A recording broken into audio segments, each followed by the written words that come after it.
May tahimik na uri ng lakas na kadalasang hindi napapansin sa isang maingay na mundo. Hindi ito sumisigaw, hindi ito nagpapakitang gilas, at hindi nito sinusubukang kontrolin ang paligid. Ang lakas na ito ay matatagpuan sa maraming introvert.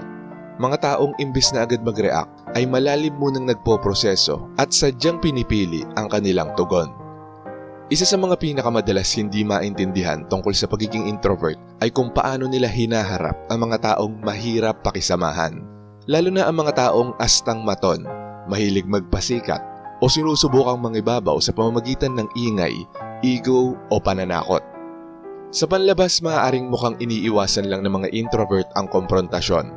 Pero sa loob, may mas malalim at madalas mas makapangyarihang proseso na nagaganap.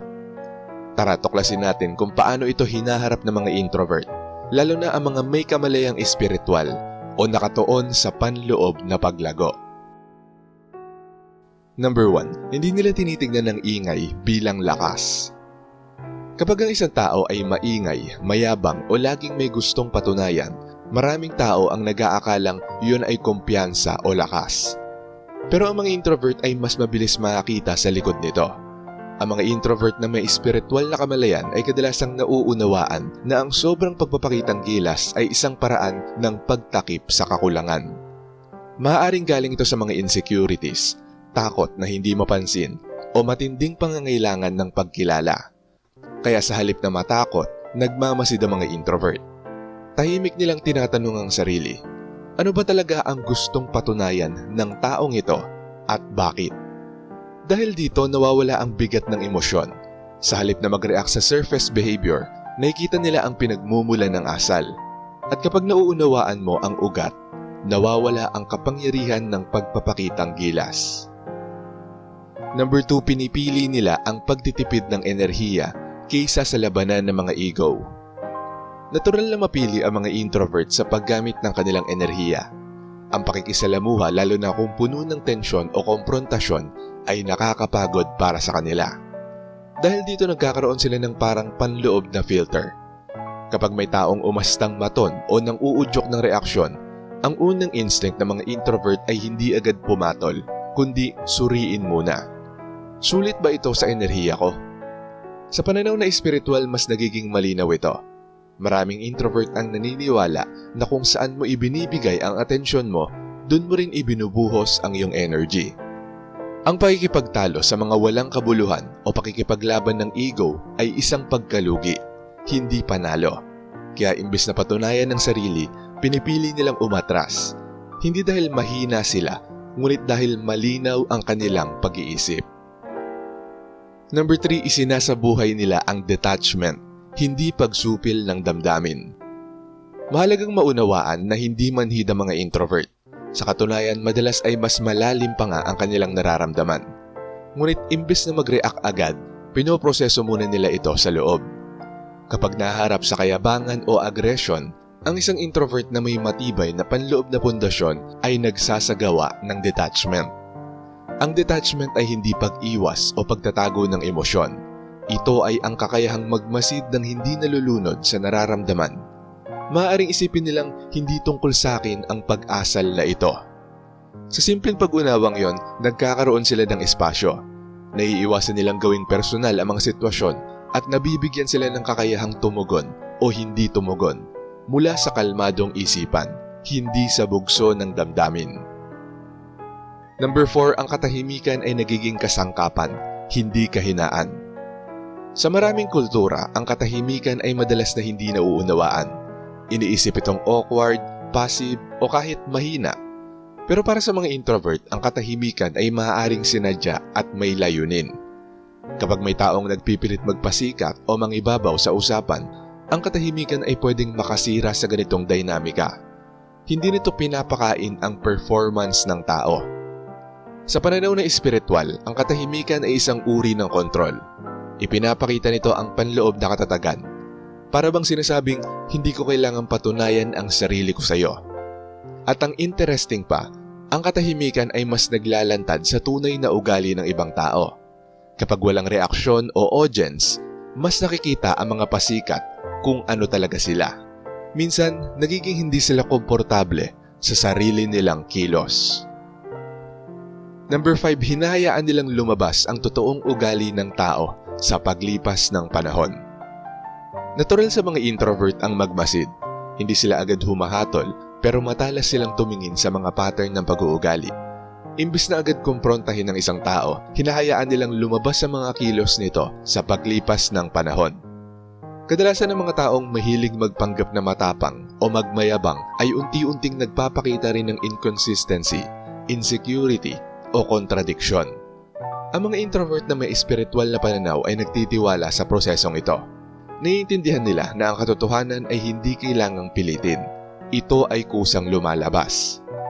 Kaya imbes na sabihan agad ang isang tao sa sandaling yon, umaatras sila at hinahayaan ng realidad na magtrabaho para sa kanila. Number 6, tahimik pero matibay ang kanilang hangganan. Isa sa mga maling akala tungkol sa mga introvert ay wala silang malinaw na mga boundaries. Pero ang totoo, marami sa kanila ang may matibay na hangganan. Hindi lang sila maingay magpahayag nito. Kung may taong paulit-ulit na gumagawa ng mga bagay na nakakasakit o nakakaubos ng enerhiya, maaaring gawin ng mga introvert na mga sumusunod. Limitahan ang pakikisalamuha, iwasan ang ilang lugar o sitwasyon, panatilihing maikli at neutral ang usapan o tuluyang umiwas. Sa pananaw na espiritual, ito ay tanda ng respeto sa sarili. Ang pagprotekta sa kapayapaan ay nagiging prioridad. At ang mahalaga, hindi nila laging nararamdaman na kailangan pa itong ipaliwanag. Hindi lahat ay may karapatang bigyan ng access o paliwanag sa iyong personal na espasyo. Number 7, nagmumuni-muni sila imbis na agad mag-react. Pagkatapos makasalamuha ang isang mahirap pakisamahan na tao, ang extroverted na reaksyon ay madalas ang paglabas ng saloobin o agarang komprontasyon. Ang mga introvert naman ay mas pumapasok sa loob ng kanilang sarili. Nag-iisip sila, bakit ako naaapektuhan nito? Ano ang matututunan ko sa karanasang ito? May bahagi ba sa akin na masyadong naapektuhan? Hindi ito pagsisisi sa sarili, ito ay kamalayan sa sarili. Sa pananaw na espiritual, bawat karanasan ay pagkakataon para sa paglago, kahit ang mga hindi komportable. Sa halip na mag-react agad, ginagawa nilang malinaw ang panloob na pag-unawa.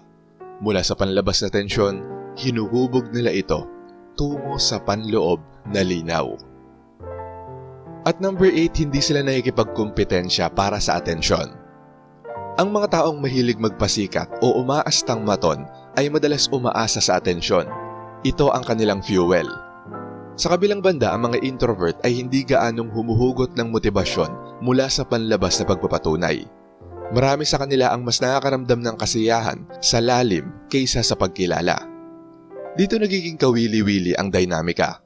Ang pasikat ay nagpe-perform, pero ang introvert ay hindi sumasabay o pumapatol. Walang kompetisyon. At kapag walang kompetisyon, nawawala ang buong power structure. Nawawala ng saysay ang pagpapakitang tapang kung walang sumasabay o pumapansin.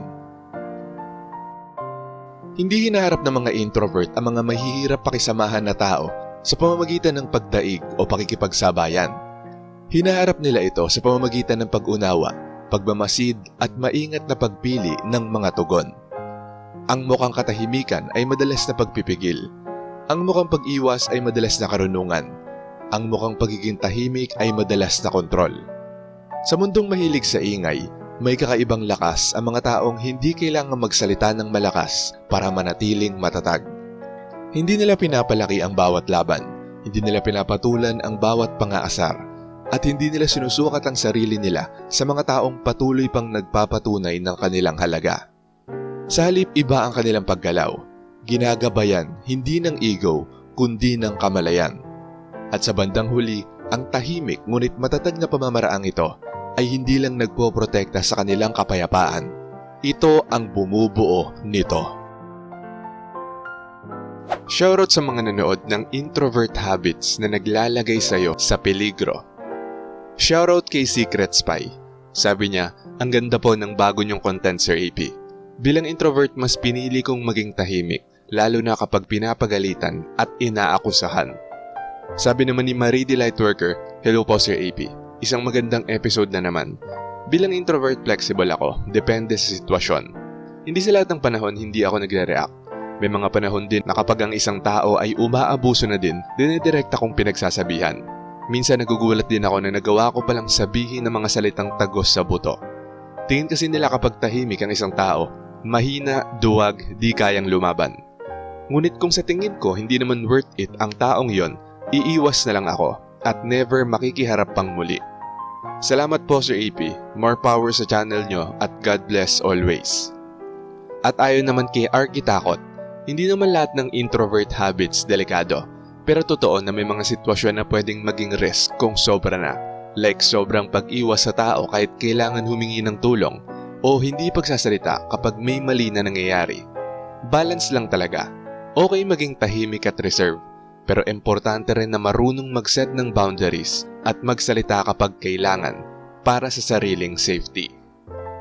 At shoutout din kay Lorena Bintas, Annalyn Granada, Ramlat, Cairo Den Adi, Renante Damgo, Mario Alipit, Emma Villanueva, Pax Tumulak, Kati, Michiko Tobayashi, at kay Jola Short Video. Maraming salamat po sa panonood. Kung gusto nyo ding ma-shoutout, mabati o mabasa ang comment nyo, mag-comment lang sa latest video rito sa channel na to at pipili kami doon ng mga isi-shoutout at babasahin para sa susunod na upload. Kung nagustuhan mo ang video na to, huwag kalimutang mag-like, i-share to sa iba at mag-subscribe na kung hindi ka pa nakaka-subscribe. Maraming salamat at see you next time.